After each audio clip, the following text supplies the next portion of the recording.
আজ বোন নিজের বাড়ি ছেড়ে শ্বশুর বাড়ি যাচ্ছে, এটাকে আমরা বিদায় বেলা বলি। কি নিয়ম তাই না?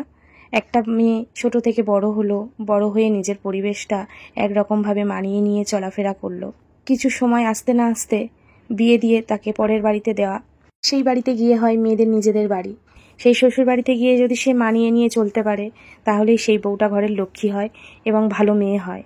আজকের দিনে মেয়ের বাড়ির বাবা মা পরিজনদের কেমন অবস্থা হয় সেটা একটা মেয়েই বোঝে, একটা মেয়ের কতটা কষ্ট হয় সেটা একটা মেয়েই বোঝে। আর এই দিক থেকে দেখো, আজকে কিন্তু আমাদের মনে অতটাও কষ্ট নেই, কারণ আমরা যে আঘাত, যে কষ্ট আমরা পেয়েছি বা এখনও প্রতিটা মুহূর্তে প্রতিটা নিয়তে আমরা পাচ্ছি, কিন্তু এই কষ্টটা আমাদের কাছে কোনো ব্যাপারই না।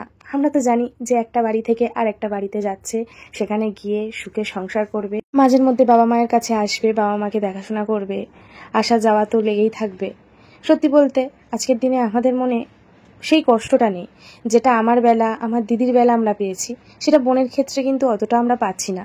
কারণ আমরা যে আঘাতটা কিছুদিন আগে পেয়েছি, সেই মুহূর্তে সেই ঘটনা আমরা যে সাক্ষী হয়েছি, সেই ঘটনাটার থেকে আমাদের এইটা অতটা কষ্টকর নয়। তবে হ্যাঁ, একটুও যে কষ্ট হচ্ছে না, খারাপ লাগছে না, তাও ঠিক না।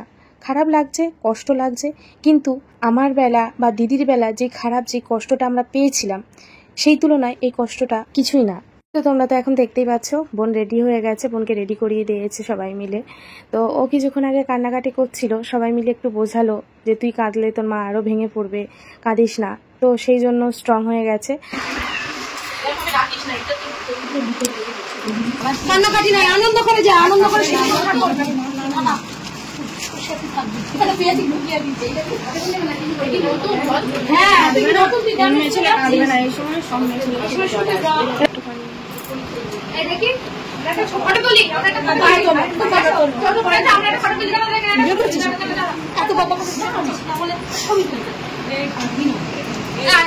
চুপ কর, চুপ কর।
মায়ের মিষ্টিমুখ করানোর পর্যন্তই আমি ভিডিও পেয়েছি। মানে যারা যারা ভিডিও করেছিল এই ভিডিওগুলো আমি পেয়েছি, তাই আমি তোমাদের সাথে শেয়ার করলাম। কারণ আর আমি কোনো ভিডিও পাইনি, তাই ক্লিপ অ্যাড করতে পারিনি। যেই ভিডিওগুলো পেয়েছি সেগুলোই আমি তোমাদের সাথে শেয়ার করছি। তো দেখো বোন চলে যাচ্ছে, আর এদিকে দাদার ছেলে কেমনভাবে ডাকছে, কারণ পিপিদের খুব ভালোবাসে, পিপিদের কাছেই সারাদিনই থাকে, আর আমরাও সবাই ওকে খুব ভালোবাসি। ছোটোবেলায় জানো তো ভাই ঠিক ওর মতোই দেখতে ছিল, ছোট্টবেলায় ঠিক ওর মতো হাঁটা, ওর মতো কথা বলা, ওর মতো সব কিছুই পুরো সেম ছোটোবেলায় এমনই ছিল। দেখতে দেখতে বোন নতুন শ্বশুরবাড়ি চলে যাচ্ছে। এটাই হচ্ছে মেয়েদের নিয়ম, সব কিছু মেনে নিতেই হবে। কিন্তু সবার মাঝে একজনই মিসিং থেকে গেল, যেটা ফটো ফ্রেমে আমরা ধরতে পারলাম না, বা কোনো ভিডিওতে আমি ক্লিপ নিতে পারলাম না বা নিতে পারিনি। তো সেটাই হলো আমাদের ব্যর্থতা। আর যাই হোক, তোমরা সবাই আশীর্বাদ করো বোনের নতুন জীবন যেন খুব ভালোভাবে কাটে। এইভাবে আমার প্রত্যেকটা বোন, প্রত্যেকটা মেয়েরা শ্বশুরবাড়ি চলে যাবে, বাবা মা একাই পড়ে থাকবে। তো এটাই ভেবেই ভীষণ খারাপ লাগছে, কষ্ট লাগছে।